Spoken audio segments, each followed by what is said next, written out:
Baik, saya akan menjelaskan manusia dan lingkungan. Pengertian manusia, manusia adalah makhluk hidup ciptaan Tuhan dengan segala fungsi dan potensinya, yang tunduk kepada aturan hukum alam, mengalami kelahiran, pertumbuhan, perkembangan, dan mati, dan seterusnya, serta terkait berinteraksi dengan alam dan lingkungannya dalam sebuah hubungan timbal balik, baik itu positif maupun negatif.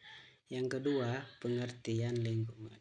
Lingkungan adalah suatu media di mana makhluk hidup tinggal mencari penghidupannya dan memiliki karakter serta fungsi yang khas, yang mana terkait secara timbal balik dengan keberadaan makhluk hidup yang menempatinya, terutama manusia yang memiliki peranan yang lebih kompleks dan real.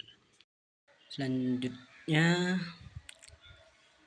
kolerasi antara manusia dengan lingkungan. Pengertian ekologi.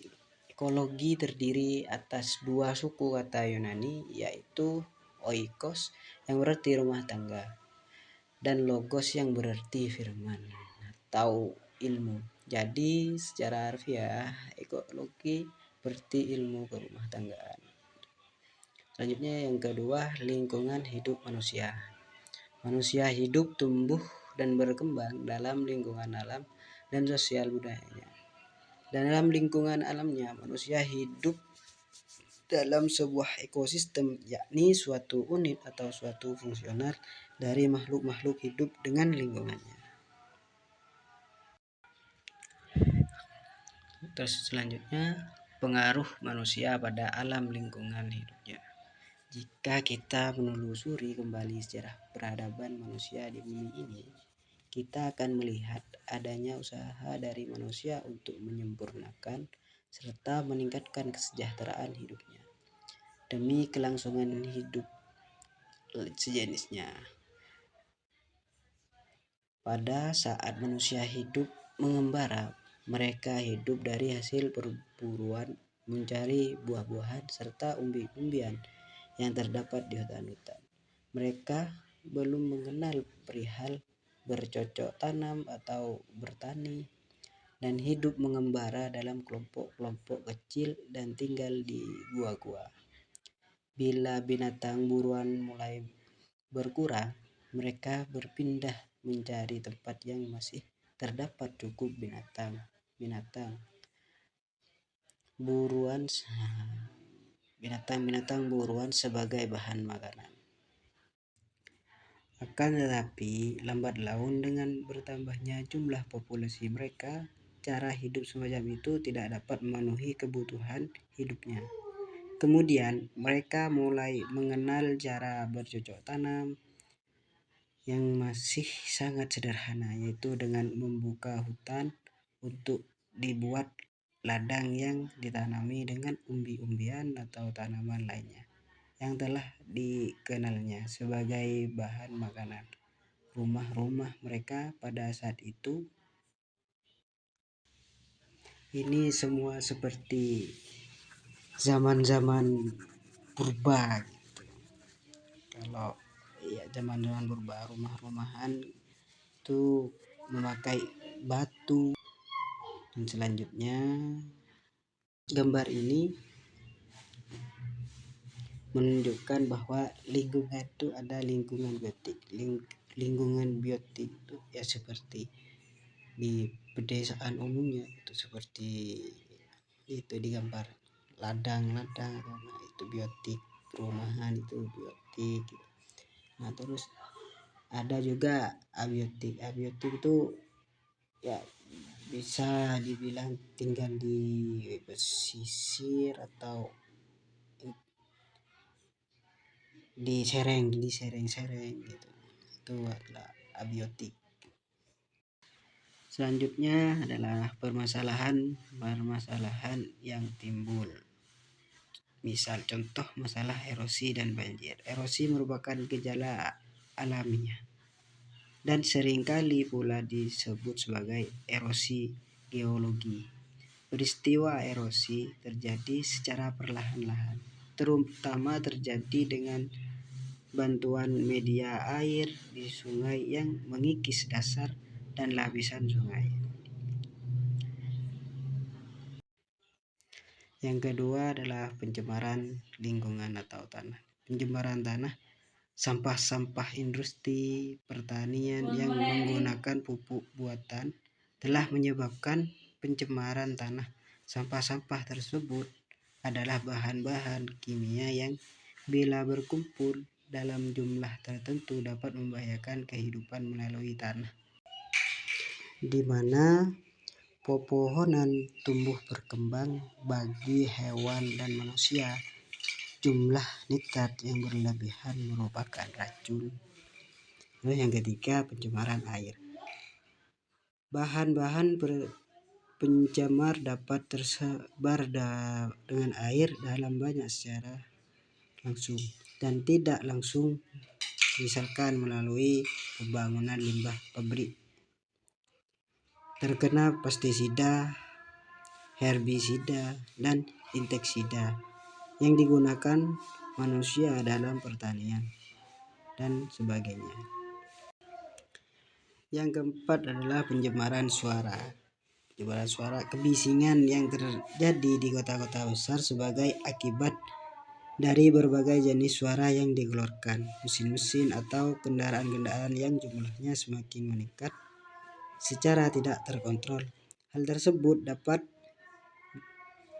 dalam tingkatan tertentu sangat berbahaya bagi manusia karena biasa mengakibatkan ketulian, kebutaan, dan depresi.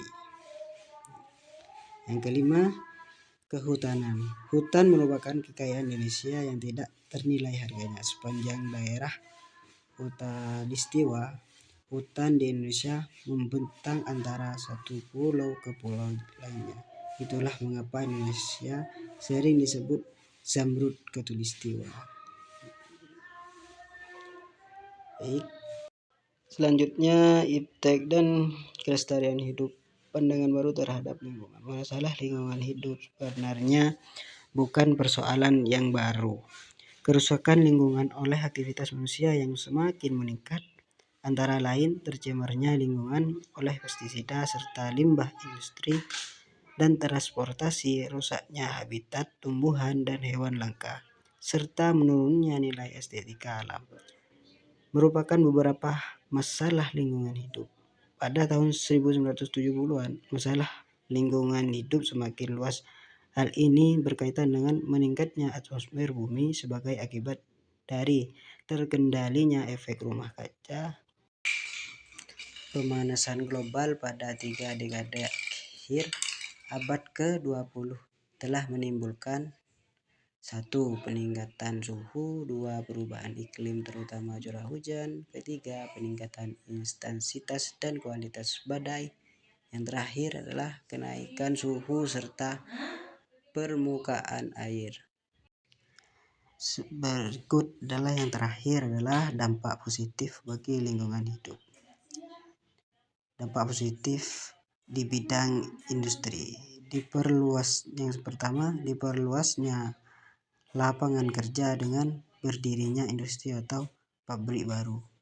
Berkembang industri bertambah baik, misalnya dengan penilaian dan pengembangan di bidang industri transportasi, elektronik, dan industri rekayasa.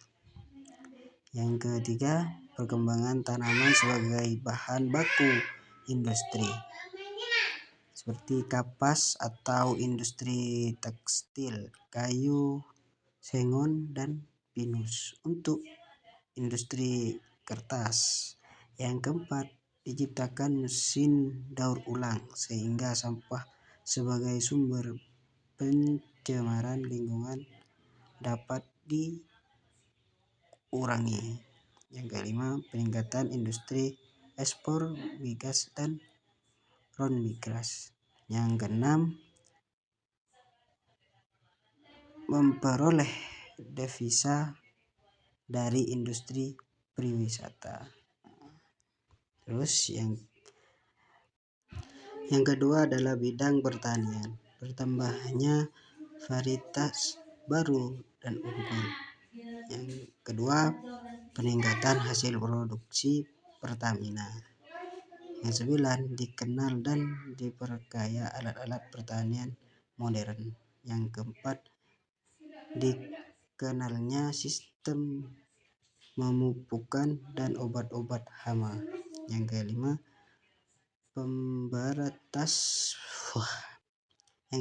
pemberantas hama cengeng pesawat terbang di perkebunan.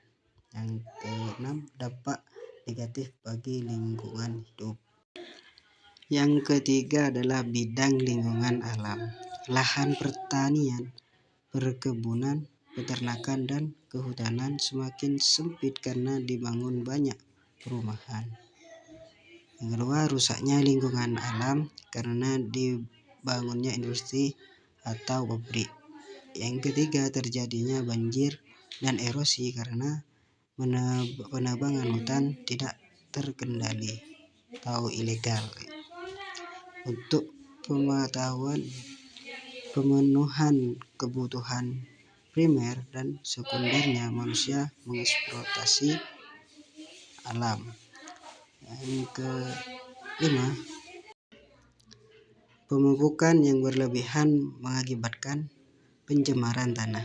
Yang keenam, terjadi pencemaran udara akibat pembakaran hutan yang menghasilkan CO2 dan CO. Yang ketujuh, terjadi pencemaran udara akibat pembakaran hutan yang menghasilkan CO2 dan CO. Yang kesembilan, terjadinya pencemaran air dari buangan limbah industri. Yang ketujuh, terjadinya pencemaran udara dari asap-asap industri, mobil, dan kendaraan bermotor. Yang terakhir, terjadinya pencemaran tanah dan bau sampah-sampah industri dan rumah tangga. Disinilah sekian presentasi dari saya. Apabila ada kata-kata yang kurang enak atau kesalahan dalam pembacaan teks, selebihnya saya mohon maaf yang sebesar-besarnya. Assalamualaikum warahmatullahi wabarakatuh.